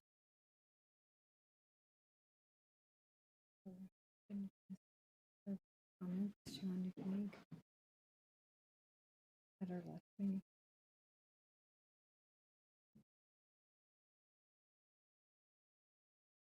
Well, I am the one who asked for this to be put on the work session, and I actually thought this was going to be an action item, but it doesn't look like that it is. My concern was I probably didn't look at this as like an equalized type look-see. Rather, I looked at it as a way to save money. And so I know that some board members thought it was one way, and I thought it was another way. And and I voted yes for it, I believe, at the July meeting. And probably since then have kicked myself a little bit for doing that. Felt like I probably should have put a little more thought and effort into trying to decide what my intentions were with this. I feel bad that there are some teachers, specifically in the math department, that have been decreased by quite a bit of money, and yet we have an influx of over 300 students this year. I don't know how many of them are at the high school, but I know that it's put some pressure on them, and I know that it's put some pressure on our SPED department. I know that we're low in numbers as far as staff and not being able to fill some of those positions, and so I struggle with are we devaluing some of our positions, and so that is one of my biggest concerns. I guess for me, it was And I voted no against it, so I think most people know that. So I guess my question is, Ms. Beecroft, is we've never decreased these since you've been here, or since I've been on the board, or since Mr. Housley's been the superintendent. I don't know, John, he's probably been the most tenured member of the board. We've never decreased these, really, right? Is that a true statement? I've never seen them looked at in any way, no. But so I guess then, was there anything given to, I know that we can't just say, well, the nature of a stipend is that they're not guaranteed every year, right? But we didn't do anything as a district to notify them. Absolutely, we did. We At said, the very beginning of the year, I met with Mr. Marchant, said we are going to look at stipends. It wasn't like, oh my gosh, we got to cut stipends. That was never the goal. In some cases, in the SPED department, we actually increase what the district is going to pay to now offer the self-contained at Whipple. And so that's, I disagree. It was talked about. but so teachers who are getting their contract, when did contracts go out this year? Like Shad mentioned, the state budget, when did they finish up? May. Yeah, it was a late legislation. Delayed. It was a very awful year. I understand that. But like I said, and kind of pointing to what the gentleman said earlier, we can't rubber stamp this. I feel too long in our district, we just rubber stamp. So we need to take a hard look. Why is the stipend in place? Is it necessary? Do we need to renew it? Is it just carte blanche? We just say yes. Yeah, and I would like to remind the board that we breached the subject in November of last year. That's when we started, and we brought a consideration before the board for reductions at that. And the board decided to table it until later on, where we could have more discussion. That discussion began in February when we started our budget discussion. Maybe it didn't start on a global scale, but it did start earlier than that. And as to your question of when have we even looked at these before, I breached at the last 3 administrative summer retreats that I've had, because of the amount of stipends that we're offering. I would be much more, and I said it in the work session, I'll say it again. I am much more in favor philosophically of removing all stipends and putting it back into base salary. But you have to do something first. There's an initial step, and it hurts. Regardless of the way you do it, it's going to hurt. And that's where the initial year, when you do make those decisions, I'm wondering, did we do enough to notify our teachers that this was the first year we're doing it? And so it sounds to me like, from the feedback we're getting from the teachers, that we didn't do enough to articulate to them that this was going to be the year that the stipends were going to be on the chopping block, and that they were going to be, like, there was some discussions, and I'll admit there were discussions about looking at them, evaluating, but I don't know that there was enough of a foreknowledge to say, hey, this is the year stipends will be cut by the board or will be cut by administration, and you need to plan accordingly, right? Like, if there's discussions that initially start and they're kind of, even us, we weren't even voting on, Mr. Marchant had a proposal, Ms. Beecroft, the business office, had a proposal. They were competing proposals in the middle of the summertime. And so I don't know that notification the first year that you're going to make those, that we did a good enough job to notify so that our teachers could plan accordingly. That's just my personal opinion, and that's what I feel like. And because I agree with what Mr. Housley's saying. If there is a time, and stipends are not, they're not guaranteed. It seems like they're the sacred cow that nobody wants to, sacrifice at the district. All of that is true, and I'll readily agree with everything you've said. My own personal belief is, I think that, and I don't know that the blame lies on anybody, right? Like, the legislature, that was one of the longest legislative sessions in my history, my day job. I have to keep up on the legislature and make sure, when they break, because a lot of the laws that I recommend to my clients, they go into effect at certain dates, and September 29th is the date that they're going into effect, which is one of the last dates I can remember, and I've been advising my client for almost 10 years now. So I don't know that the blame lies, specifically anywhere. I just personally think that that foreknowledge would have been advantageous to those people who were directly affected. I would like to add that we also had very additional lengthy considerations and discussion on the retention stipend. The board was very generous and voted above and beyond what was initially presented. So every person that got a reduction to the stipends that I mentioned are going to actually see an increase in pay with the addition of the retention stipends. So, and then the attendance stipends, teachers are part of the 301 this year, but the attendance stipends were increased as well. So it's not, we were cognizant of that, and I think we addressed it. The board was very gracious in the amounts that they gave. So I think that no one's actually going to see dollar for dollar decrease. I'd just like to put out there a little bit about why I voted for the stipends and what my understanding of what we were trying to do was. So I feel like I've said this at every single time we brought up stipends. It's always about, are we trying to save money? And that was never my understanding of the goal. And maybe that became, and by my personal view, maybe too much of the point, because my understanding of why it was an important thing to do is that we had a lot of stipends all concentrated in one area of the district, and it wasn't fair to a lot of other teachers who are also putting an effort, and it needed to be looked at and figured out how we can make sure we are compensating everyone who deserves to be compensated. And it's always something where, well, everyone has something that they're doing that is great, and so I wish we could just double everyone's salary, and obviously we cannot do something like that because it's not appropriate and we don't have the funds for that. But my understanding was that in order for us to be able to get the elementary levels schools to be able to have their leadership have a stipend as well, it had to be moved around a little. We didn't just magically get more money to be able to start compensating the other people who also deserve compensation. We had to kind of try and even it out a little bit. So it certainly wasn't, when I voted for the stipends, it wasn't the stipend change. It wasn't because I thought anyone was doing a bad job or was getting paid too much or shouldn't be getting what they were getting. It was that there's other people who also should be receiving some sort of additional assistance that weren't, and where's that money going to come from? So for me, it was really about trying to have some fairness and equity across all of the teachers in the district. And it's always hard when one person has to lose something, but it's not like we were just throwing that money out the window. We were trying to make it more balanced across the district.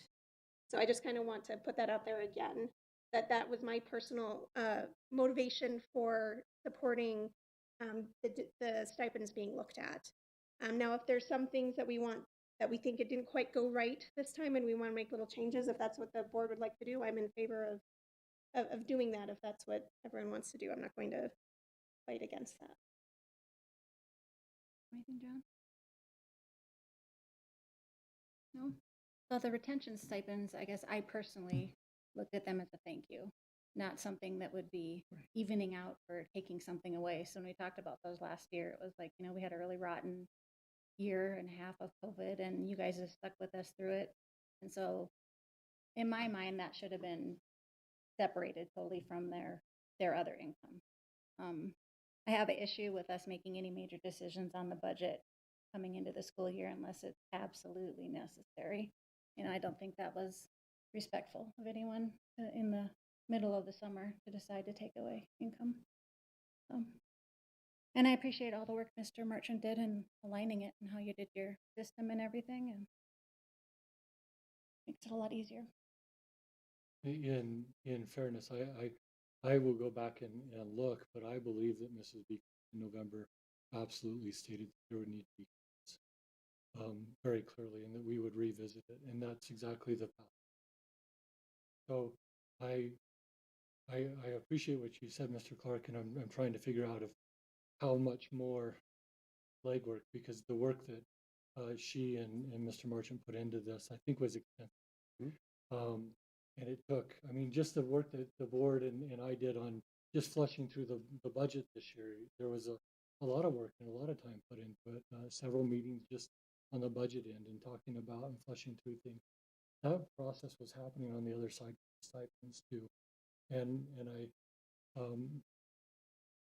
just want to make sure that effort that was there isn't just set aside as we didn't do enough. I think a lot was done, and perhaps even even enough in some cases. It doesn't make a hard decision easier, no matter how much you talk about. And so the fact is, I think there was some consideration on both ends of, do you take it all the way away? Do you not take it away? There was no discussion in the years when we had a 20% increase in the base and the stipends increased 20%. That it wasn't considered even as a budgetary issue, but that's significant when you're talking about $40,000 worth of stipends increasing 20%. But there wasn't a conversation about that. That just kind of happened, and we moved forward. Having serious reflection about it, I think, is important. And here's the factor that I want to make sure that everyone considers. Prop 208 is in litigation. Prop 208 is set to create $1 billion of revenue for education. There's a flat tax that the governor proposed, and it's set to reduce the general budget by $1 billion.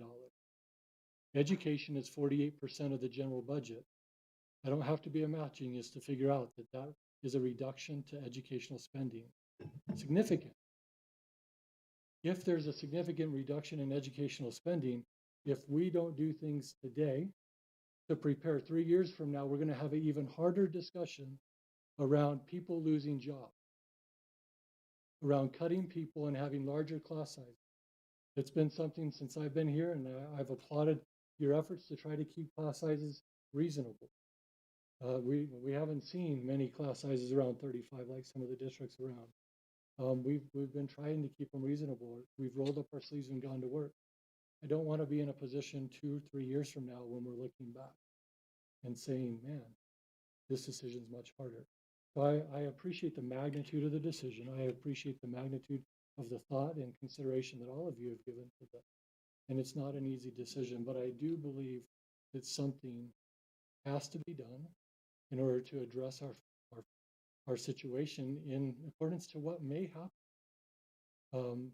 Because you have a governor with a tax proposal, and you have an initiative voted by the people, and they're in conflict, direct conflict. And so that's just my two cents, whatever it's worth, but I thought it was worth at least sharing for consideration. You mean to tell me we have a legislature and a governor who doesn't value education and they don't adequately fund it? Now that you say it that way, I'm going to die of a maybe heart I'm attack so- of shock right now, So Mr. that's- Housley, because of that. That's the fact of it, right This there. is the That first is time the I've heard absolute that. fact. We live in Arizona and the legislature doesn't value education. Well, I never thought about it until you said it. In the second lowest Weird. state. Yeah. Anyway. Want to discuss it any further?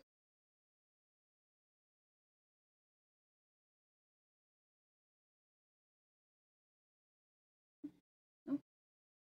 Okay. Guess I'm confused about where we are with that and what our next, I mean, is, You want to keep it as it is, or you want to change it?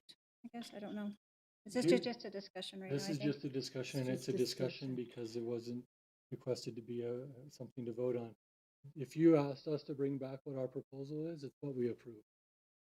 And so we don't have any other direction outside of that. So if we have other direction to go and move forward and look, but we didn't have any further direction, we don't have any further direction. And so a discussion is what it was. Well, for this budget year, I mean, we did hit go. It was passed by the board, the changes were made, they were instituted, additional stipends were offered. I'm not sure how I would then rescind those. That would be terrible. But some additional ones are already on the horizon. NPC cut their dual enrollment stipends. We have to pick them up. We weren't planning on that. There were additional stipends that went out for the athletic director and that program. We have additional prep hour that was picked up because the influx of students.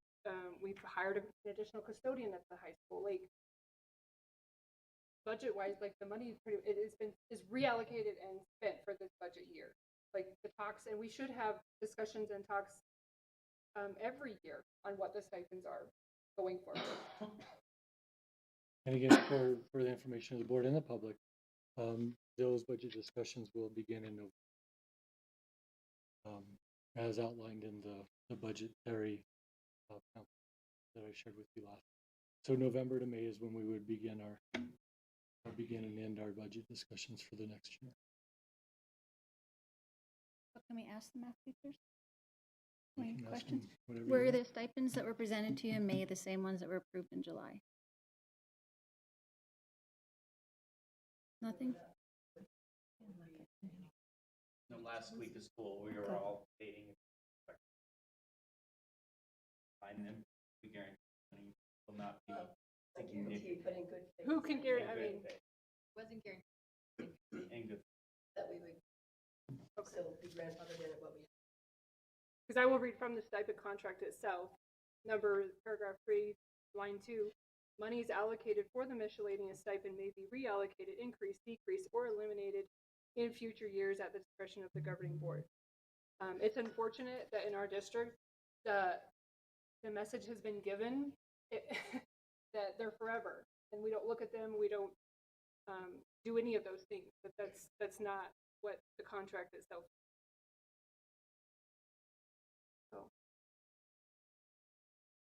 So if we went back and said, let's reset to last year's amounts, how problematic would that be? For everyone? For the, For everything, or are you talking just the math? no, I'm talking I mean, the cost savings that I think that we saved from the stipend reductions was around $30,000. That would take it away from some people that eliminate 15 renew. stipends. And that's what I'm saying that's like, what would the total amount be?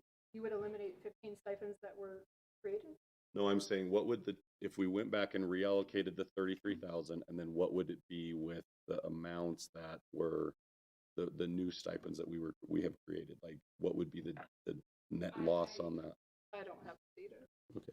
But on the surface, just the one that sticks out the most is we would have to seriously consider the financial impact on, right now, we reallocated some of that for elementary team lead. Mm-hmm. Yeah, that's what I'm saying is, so if we reallocated that, but then we went back and, like, let's say we take the amount that was allocated to the elementary team leads, we leave that the way that it was, and then we say, because I mean, the idea of a stipend, right, is that we can give or take away at any point. So if we decided to give at this point in the year, we can do that. It's completely within our authority. So if we said, well, what would it take for us to give back the stipends that was made in good faith, it sounds like, in May, and how much would that cost us as a district? And then we give proper notification now to say, I don't know what it is, October, November, December, some point, this is all hypothetical. We're doing completely away with stipends next year. We're going to figure out how to make that part of base pay, and this is what it's going to be. But we're giving you all notice right now. Stipends in Show Low Unified School District are done at the direction of Mr. Housley, who has philosophically said he does not want stipends. And we are moving it towards base pay, and we give you enough notice that if you want to go out and find greener pastures in March or April, how much would that cost us to do that? Because I'm assuming that's within our authority, right? I'm not saying, I don't want to hear we don't have the money. I just want to understand how much would that cost us? Because then the 5 of us can make that decision if that's something we would want to do. That's something we weren't prepared to give you that answer. Okay, so is that something you want to have? Because I feel like I didn't vote for this, so I'll just tell you guys all where I'm at. I voted against it, so I feel like it's kind of, it's the squeaky wheel gets the grease. I don't want to kick a dead horse. I don't want it to be sour grapes. My vote would stay the same if it was brought before me. It would have to be somebody of the others who voted for it would have to change their vote to go against what we've already approved. So if that's not something that you're going to entertain, I don't want to waste Vanessa's time. I don't want to waste Mr. Housley's time. Let's just say this is a dead issue and we'll move forward, because my vote hasn't changed and I don't know that it would have, right? So it's somebody else on the panel. If they want to make a decision and they want to alter their decision, it has to come from them, not from the squeaky wheel. Well, the fact that I asked for this to even be placed on the agenda shows that I too would like to revisit this issue. So, and I know it's more work for you, Vanessa, but I think you actually had some numbers for us a few budget discussions ago that if we were to remain the same and add with the addition of the stipends that we did add, which I do fully support, how much it would cost the district. I don't know if this is something that we could use ESSER monies to help us get through these next few months. And then us, like Brent just said, put everybody on notice that stipends may be going away, but it gives them several months to prepare for that. So that is something that we may want to look at, and I would love to see it go towards the base because it just improves salaries that much more, I think, in their base employment, and would hopefully attract new staff members in the future. So that is something I would like to do as well. Bring that back in October. I would like to have some specific direction because I can't swim upstream with no direction. Okay, do you want me to give the direction, Madam President? Or do you want Kelly, because she asked for it? Would you like me to give it? Yes, I would like you to. Okay, what I'm asking then is that we have on a budgeted item, or excuse me, an agendized item that is actionable that would also include discussion of the cost of making the stipends towards staff members who received stipends either last year or what the stipends were previous year, as well as including and keeping the stipends that we've already improved, and what that financial impact would be to the district, where that money would come from, if we have it available, if we have it in general operations, M&O, or whether it would qualify for ERISA money, or any of those types of funding mechanisms, if it's available somewhere, just to get us through this current year and figure out what the amount is and if it's available somewhere in our budget to make that. You may come back and say, this is how much it costs, and we don't have it. There's absolutely nowhere we have it. We'd have to deal with that. Or you may come back and say, yeah, we can use ERISA money, or we can't, or whatever. That's what I would ask. Is that clear enough direction, Mr. Housley? I'm going to have Brandy read that back to you. Make sure she captures that. I'm recording everything I'm saying. I would like to add, just out of the best interest of the district, which is what I'm looking to do, in this stipend contract as it reads specifically, and I think we're referring to the math stipends, which were the most loss of money, specifically when it was instituted or initiated or whatever, was supposed to be for 1 year. They agreed not to hire a PE teacher. The previous administrator wanted that money kicked out to the math as a stipend activity. It was for 0-hour reteach. It has transformed and kind of morphed into this. It's a recruitment and a retention, which is in contradiction with what is actually worded, because it reads, the stipend shall be considered to be the performance of new and additional duties by the employee, thus constituting new consideration, and shall not be considered to be the performance of pre-existing duties. So when it was first implemented, now here we are 6 years later, that's not the premise that it's being carried out. And we're bordering, if not fully in guilty of that. I mean, it's gifting public funds. No, it's not. Have you ever heard of a term called Promissory Estoppel, where you rely upon a promise? That's in contract law, where an individual comes to rely upon a promise, and then they take action that is relying upon that promise. And so while we use a contract for what's been well over a decade, is what I'm hearing, please, I'm serious, correct me if I'm wrong, we've used a form, but we've kind of like, well, we're not really using that form. Everybody kind of knows that, or that stipends have kind of morphed into some level of like a base pay, and we're treating it as such. And then in the year that we decide not to do it, some of our teachers have indicated that they were not given appropriate notice, and that they made a good faith reliance upon the promise that was made to them. So that is what I'm thinking of. I know that what the contract says, but also in that contract, it says that we have the ability to take away, or we also have the ability to give. And so what I would think is that at this point, if we identify how much it would cost us, and if we identify how much this money, where it would come from, the board, completely within their discretionary powers as the budgetary body for this, this political subdivision of the state of Arizona, has that within their authority to say, we are going to issue these stipends in the month of October for this amount, and we can have you sign a brand new contract that says exactly what that is, and that we decided to give that in October through May, and that does not violate the gift clause of Arizona's Constitution. I'm pretty sure I'm the one person in this room who has the experience to talk on that aspect of the gift clause. Okay, I was hired to be the financial steward of the district. If we want a rubber stamp, then we'll proceed.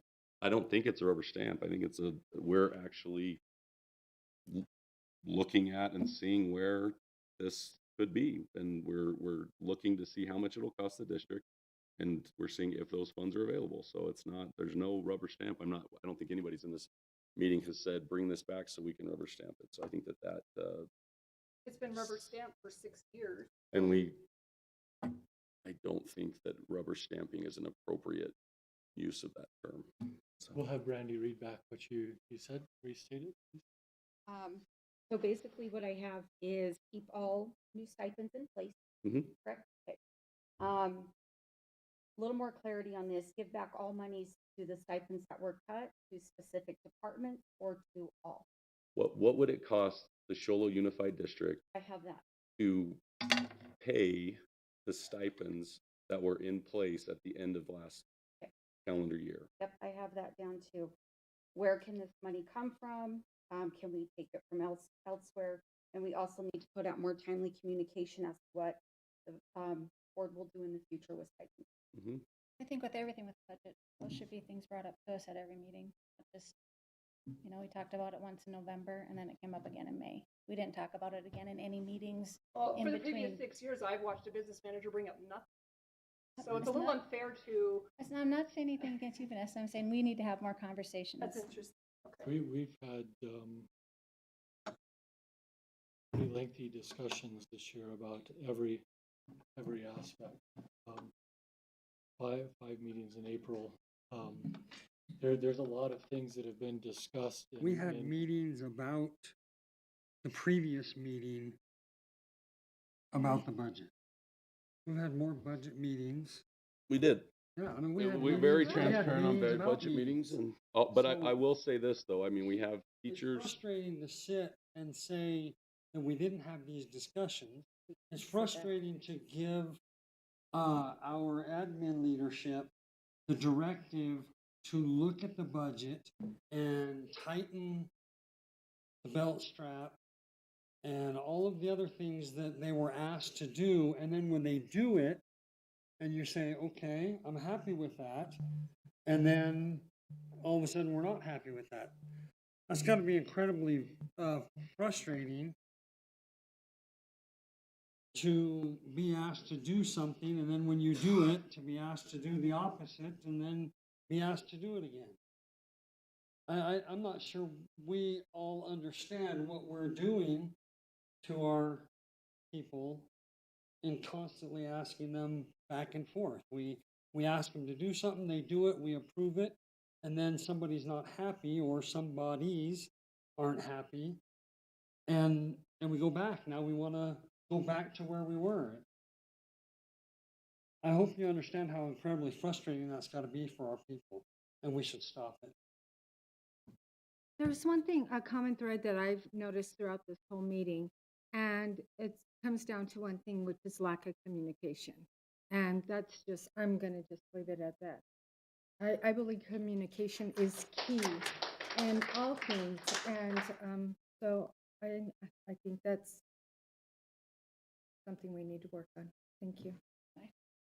Well, and I'll say this too. I mean, Vanessa, I don't feel like and I hope it's not coming across as an attack on you. Like when I started this conversation with,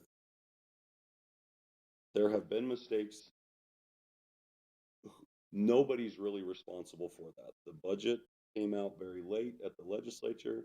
You're under incredible pressure to get that through.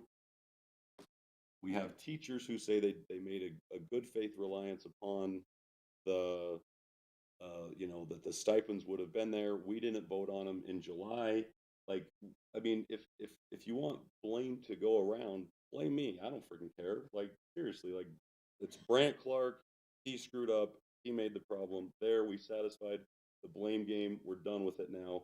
Now let's move forward and let's find solutions to figure out why do they feel like there was a a lack of communication, or that they made a good faith reliance on that. Like, let's solve that problem instead of worrying about who gets blame, right? Like, let's blame the legislature. Like, let's blame the state of Maricopa. It's easy to blame the faceless, nameless legislatures who are incompetent, right? Like, that's fine, but let's now solve the problem that we have. And the problem is we have some teachers who feel like they weren't given the information in an adequate time. So the resolution that I feel like I articulated on behalf of Kelly, because she asked that it came forward, was we need more information. We've requested that information. We need an actionable item in order for us to do that in next month's board meeting. It may not come to fruition like the teachers are possibly hoping. We probably don't have the money, but if we do, we can possibly look at that as a problem-solving opportunity instead of like playing the blame game. It's not going to be effective, and it's not going to help us accomplish the goals that we're trying to do. And then I think that the goals ultimately, though, is a policy where we don't utilize stipends and rubber stamp them, as you've mentioned multiple times, that we, as a board, should not rubber stamp stipends. If we have to create a bridge to get us from here to there, and in the process make sure that our staff members are happy with that, and then we give them adequate notice, I don't know why that's a problem. And I, for one, don't have a problem with that's brought before us multiple times if we have to deal with that issue, right? Like, I'm okay with spending my time trying to solve problems for the district so that we have adequate teachers who want to teach math and science, because you know how difficult it is to find math and science teachers. So if we have to come back to this discussion a few times, then let's go ahead and do that. But let's stop the blame game and let's start the problem solving aspect of that. And I believe I've given Mrs. Gray enough information so that we can start that problem solving process. Is that a true statement? Mm-hmm. Great. Mr. Housley, does your staff have that? When she recapped it, did she capture it the way that you? I think it's Kelly's decision to say if she. Yes. Thank you. And I will offer my deepest apologies to you, Ms. Beecroft. You have done a hell of a job as a first-year business manager. We couldn't have asked for better. Thank you for what you do, because you do a phenomenal job. So I hope that what I've said was not an attack on you as a person. I consider you a friend. Let's move forward now. We're a community. We're here to educate kids. Let's just start doing that instead of nitpicking bullshit that I'm tired of. So. Any more discussion on 7.1? Seven, yes, missed it? I was just saying, by next month, so October 7th, we're moving it. I have to prepare the entire annual financial report. On top of that, I have to go back and redo another revision of this type. This will be the 6th revision. So I may or may not be able to. Then let's do it in November. Does November give you enough time? That would be better. I would recommend we move it to November. Does everybody here have any problem? It seems like you're the crowd who's asking for it. Does November cause you any heartburn? Great. November, I will recommend or request that it be put on the agenda for November. Thank you. Does that give you time, Ms. Beecroft? Great. You sure? Yes. 7.2, approval of contracted services, Mrs. Beecroft. So Mrs. Marsh is including a proposal for contracted services with the special education teacher at Linden. This was staffed last year that we didn't fill. At this time, as we've discussed, there's a shortage of special education in the district. So we're going to contract services with specialty resources, and that's the proposal. Did we follow our procurement code in doing this? There's quote. Great. I'll move we approve the contracted services as outlined from Mrs. Marsh and her team. Second. All in favor? Aye. Opposed? Motion passes. Item 7.3, approval of NPC dual enrollment amendment. Mrs. Beecroft. So MPC, they're just changing some of the language here to their IGA, the intergovernmental agreement. They're requesting permission to move forward and amend the dual enrollment IGA with the final changes, which A, correct the name of the college from Northland Pioneer College Community District to Navajo County Community College District, DBA, doing business as Northland Pioneer College. And B, correct the out-of-state student tuition rate from $379 per credit to $380. I will move to approve the MPC dual enrollment amendment, and I would like to take this opportunity to thank Mr. Housley and Ms. Beecroft for this program. I think it is a top-notch program that our students are able to participate in. I think when I first got on the board, this was kind of the goal that we were looking at, and it's come to fruition in a very short time. So thank you for doing that. And so with that, I'll move to approve it. A second. All in favor? Aye. Opposed? Motion passes. Item 7.4, approval of fiscal year 2021-22 sole source providers, Mrs. Beecroft. So we've done several of these over the past couple of months. This is just an additional sole source provider, meaning that they're the only ones that provide this service or this product. This is the Huddle.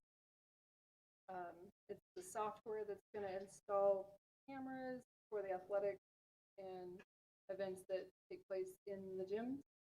Yeah, so Huddle is used as, it's used by all athletic programs around the state.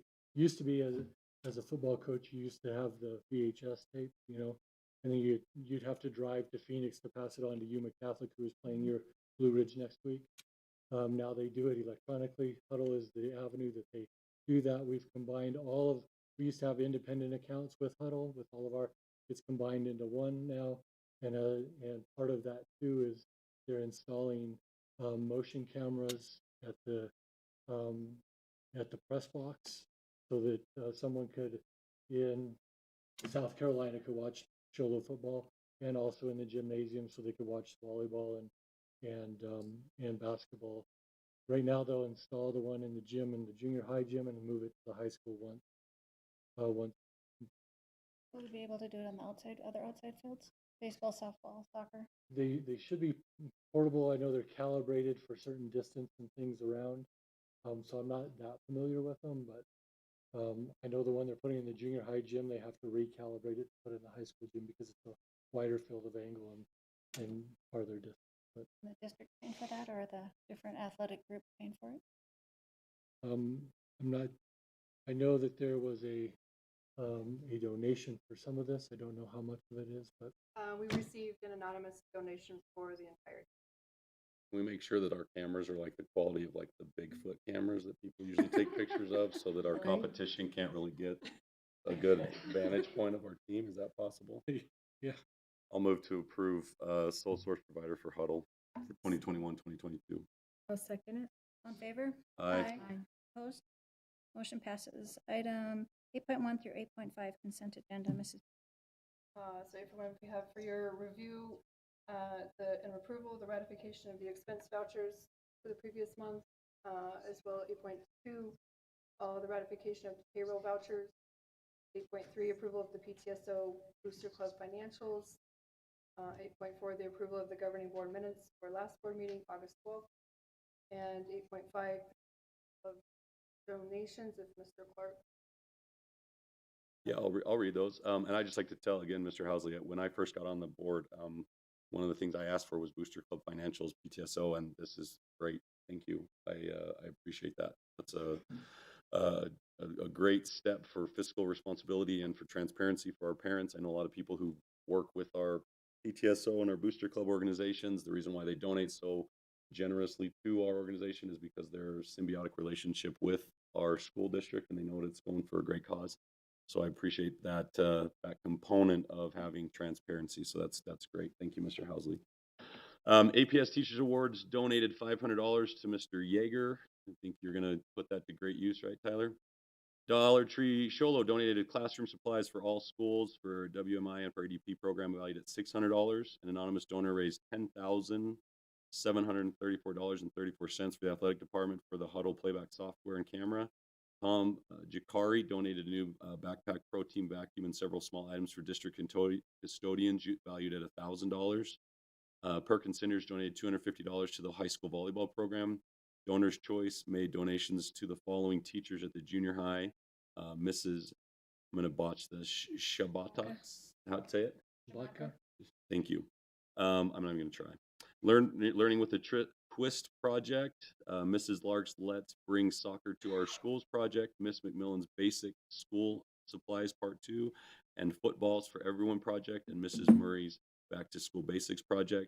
APS donated an additional $500 to Miss Monet and $500 to Mrs. Halls at the junior high for classroom supplies. And Arizona Suspension donated $250 to the high school volleyball team. So as a board, I think like to send our thanks and our appreciation to these wonderful community partners with us. Without them, we wouldn't be able to do what we do at the Shola Unified School District. So thank you. And with that, I'll move to approve the consent agenda. I'll Motion. second. All in favor? Aye. Opposed? Motion to adjourn. So moved. Second. In favor? Aye. Meeting adjourned. Thank you.